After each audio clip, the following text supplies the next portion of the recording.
trip na siya. Hindi na siya ano, kahit nakaon na siya, nag-trip pa rin siya. Bababa mo ulit siya. Tapos, iangat mo ulit. Yun. Okay na siya ulit. Hanggat hindi lumulubog to, hindi siya aandar. Yung, ito na to. Kasi nakalubog siya, di ba? Pag inangat mo to, babalik yan. Bubukas.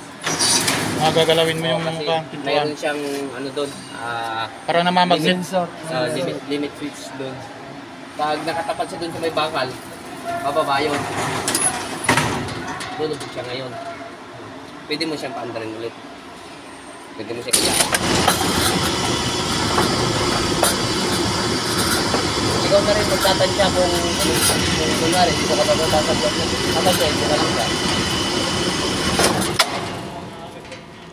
Pag binitawan mo siya, automatic na mamatay. mamamatay yung ano, bubukas yung ano niya, yung preno kasi automatic ano yan.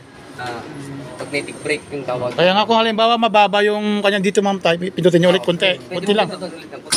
Konti lang. Ano. Pero wag mong mamadalasin na kunwari,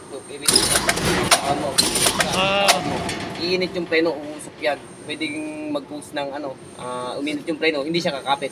Kaya tansyahin na lang yun. Oo, kaya tansyahin kung pwede, wag mong bibigyan. Kahit ikaw